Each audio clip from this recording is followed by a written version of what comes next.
My name's Heather Wastie, and I was involved in the Suitcase Stories project as a musician. I'm a singer-songwriter and I play piano accordion. I really enjoyed this project, all aspects of it, and it started with some training by Mindsong.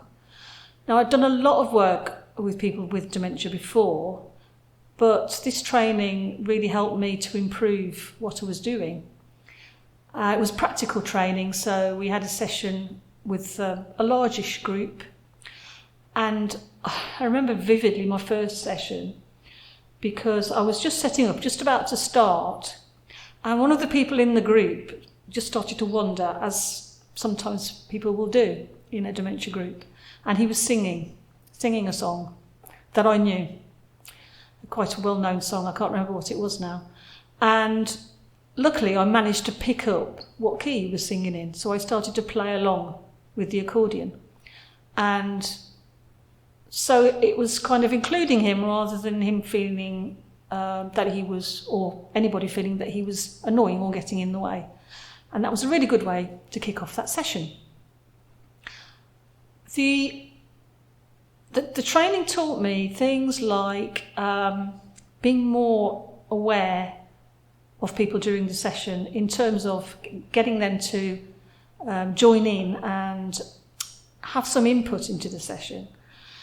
So maybe adjusting the speed to suit just one person in the group. Or, this was something I did anyway, is to follow someone if they suddenly start to gesticulate, conducting me. Lots of sessions, people conducted me. And that then puts them in charge rather than me. And that's the whole focus of it, really. The people you're working with, they're the important ones, not you. So I realised that I needed to be equipped with quite a lot of music. I already knew quite a few songs, but I needed to increase my repertoire and I needed to give myself lots of variety. So I set about doing that. I spent quite a lot of time researching different songs that would work on accordion, different speeds, different energy, and also different time scales. Different periods. So I might have in a group someone who has got early onset dementia and is in the 50s or 60s. One person I work with, she was 102. So that's potentially a 40, 50 year span. And sometimes I didn't quite get it right. Maybe the music was considered too old-fashioned for the group, but mostly I managed to get a full complement of different periods of music.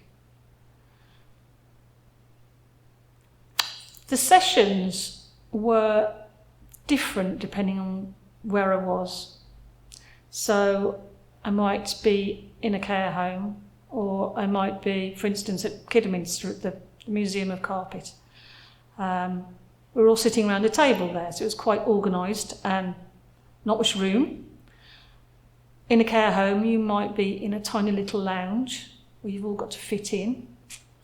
Or one of the sessions was in a very long space. So trying to communicate with all those different people is quite tricky. But music has a good way of bringing people in. You can have someone who's singing quietly up the corner. You may be nowhere near them, but you glance across and you'll see that they're joining in. They're giving you eye contact. Sometimes when you go into a group, you find someone is slumped in their chair. But if they're enjoying the music, and they can physically do it, they will sit up, they'll make eye contact. I remember the 102-year-old woman who was feeling very tired at one of the sessions, and she had a walking frame in front of her, and she was just tapping it gently with her stick. That was enough. That was enough for her, and it was enough for me. With some groups, you need to take words, lyrics. Some people aren't able to read the lyrics, but some people really appreciate having them there. So one of the things I had to do to prepare was to decide which songs were going to have the lyrics and take some printed sheets for people. As well as songs, it's good to involve percussion. So I've got quite a big collection of percussion, and I wouldn't use it at every session, but quite a few sessions I took percussion along so that people could join in that way if they wanted to. And sometimes I did a song where it was primarily percussion, where people could have a good old bash and make sounds and make a little orchestra. The impact of the sessions is something that I made notes on as I went along. Every session I got home and I made some notes so that I could sort of track the journey that each person was making. There's one woman called Maureen, and she was quite vocal, got some lovely stories, quite smiley. At the first session, she was having a great time until right at the end. And she said, "Oh, I'm not going to come again." And I thought, oh my gosh, what have we done? And I realised that I'd asked her if she had any more memories, and she didn't feel she could, and she felt therefore she'd failed. So I was really aware of this with Maureen in particular. So I made sure that I didn't do that again, and in fact she really enjoyed being in the spotlight and being someone who could show off.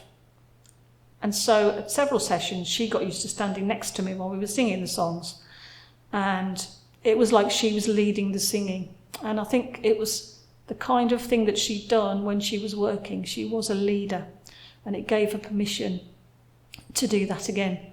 And she never ever complained after that day. And body language is a big tell when you're doing sessions with people who may not be able to tell you whether they're having a nice time or not.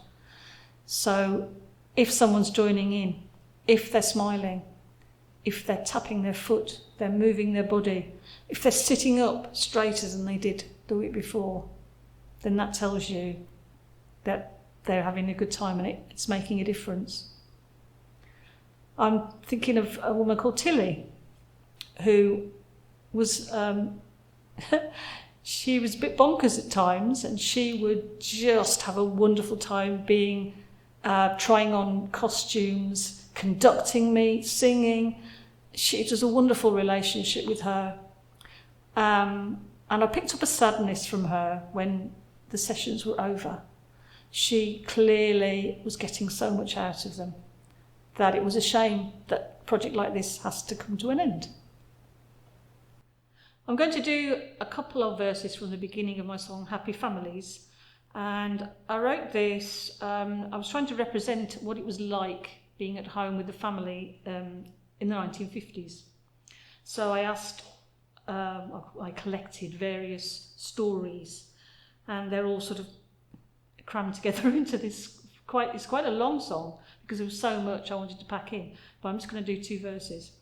And it starts with a story from someone called Donald, who was at the VIP centre in Redditch. And he was talking about his granddad having grown tobacco in the bath. And there's this whole section on granddads and grandmas. The grandma is actually Maureen, who I talked about in my little interview earlier. And she was talking about her grandmother knitting L-shaped socks. The whole song is based around the card game Happy Families.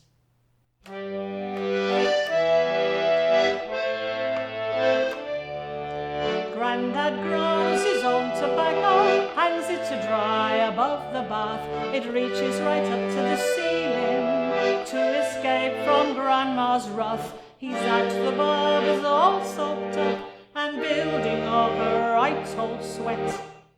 The barber's at the bookies, placing one more bet. Grandma's knitting L-shaped socks, the grandkids love to wear them out. tramping round the garden, it doesn't half make Grandma shout. Looking through the window, she scowls a terrible warning. I'll darn those socks and darn them well, and get them done by morning. Mr. Brick the builder, Mrs. Bull the butcher's wife, Master Bun the baker's son, Miss Green the grocer's daughter, Mr. Brush the barber, Mrs. Kirk the parson's wife, Mr. Bung the brewer, play the game with any number.